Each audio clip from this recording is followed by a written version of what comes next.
Good evening. It's March 25th, 2020. I was supposed to be conducting what might well be my last Court of Honor. Tonight we had planned to honor, I believe, 6 different Eagle Scouts.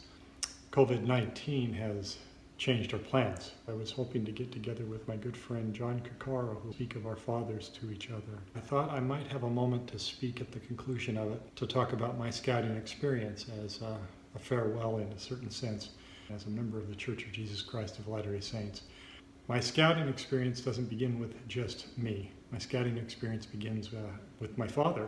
My father was involved in scouting for many years. I remember going with my father. My earliest memories of him and scouting were that he was responsible in our stake for organizing monthly Court of Honor. These Courts of Honor would have Eagle representation, and all of the merit badges earned through the course of that month would be presented to the Scouts. I think they did this probably 7 or 8 times a year. I would go help put up chairs, put small flags in the poles that had the troop numbers on them.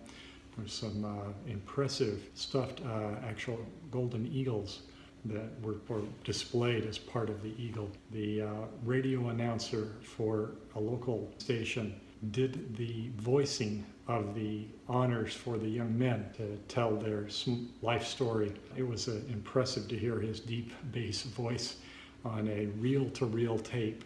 I was the 3rd boy in our family. My father didn't serve as my scoutmaster. He served as scoutmaster earlier in my brother's lives. So I never saw him participate that way, but I always knew that he respected scouting. I think that he hadn't become an Eagle. He might have only been a tenderfoot, but he helped scores of boys advance in scouting. A few years ago, I was with my father one night visiting, as he was aged in his 80s, and my mother was in the hospital, and there was a visitation for someone that had passed away.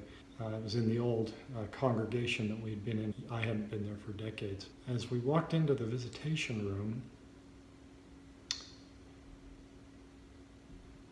we weren't there for a few moments, and I hear across the room a man probably in his 60s say to his wife, "Oh, honey, come here. Come with me. I want you to meet Brother Twitchell. He was my scoutmaster."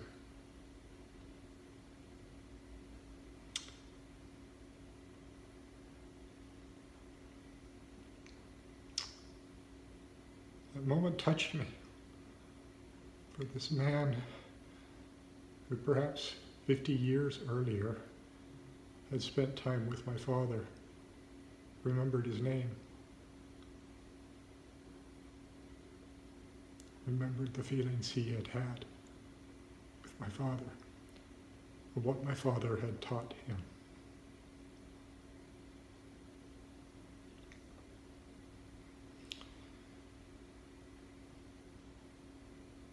I've tried in my life to pass that example that I received from my father on to others.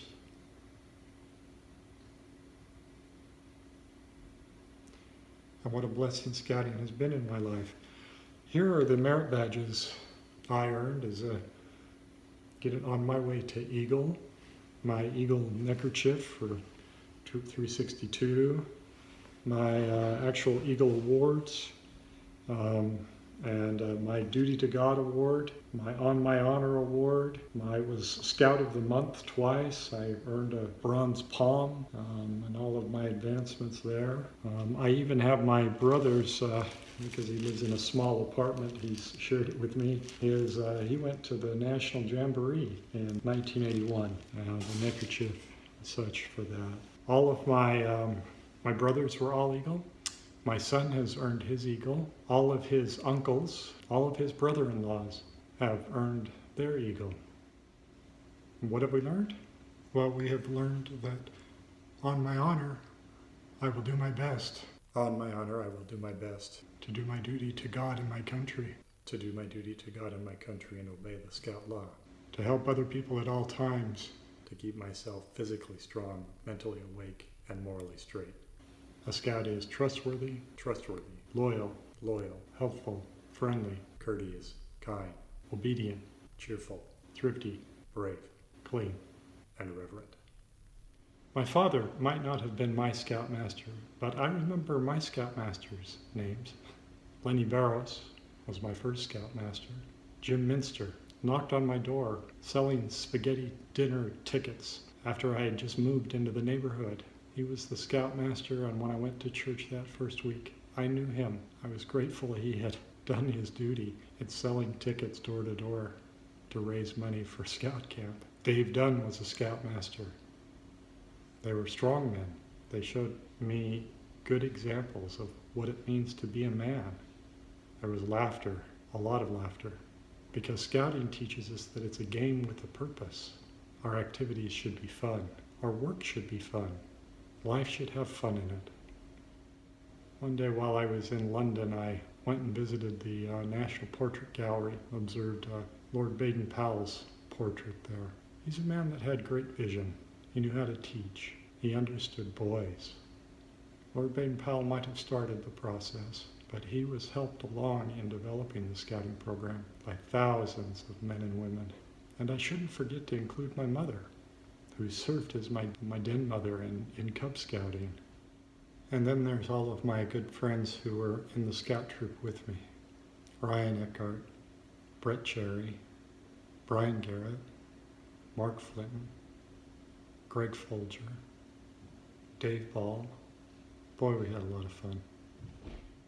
To those young men who have earned their eagles recently and might have been denied the right to have a court of honor because of the current crisis in our nation, I want you to know that I salute you. Not only have you done your duty, you've done it quietly. That is not one of the scout law attributes. Don't say scouts are quiet. And yet, in a certain sense, there's an aspect of not needing notoriety that I think might speak to loyalty and doing our duty. So to you who have earned your eagle and done so without a lot of public acclaim, I salute you.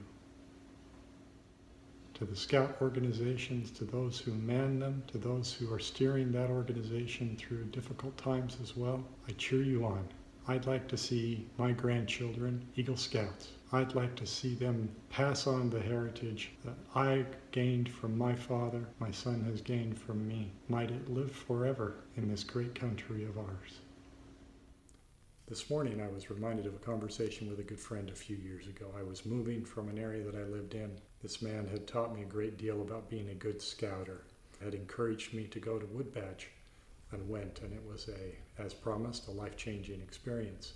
As I was moving, I turned to him one of our last times together, and I said, Mitch, I'm like you, a deeply faithful man. I believe we are all eternal beings. I am hopeful that when we pass out of this life and the next life begins, that perhaps 12 years into the next life, we get to join Scouts. And when that time comes, I want to be in your troop. There's a number of men in this world that I want to be in their troop. I remember having good times with my troop as a young man, and a good time with those in my Woodbadge troop, and a good time in training and working with other leaders. I look forward to going camping again with my friends, learning new skills at the hands of those that love us and care about us.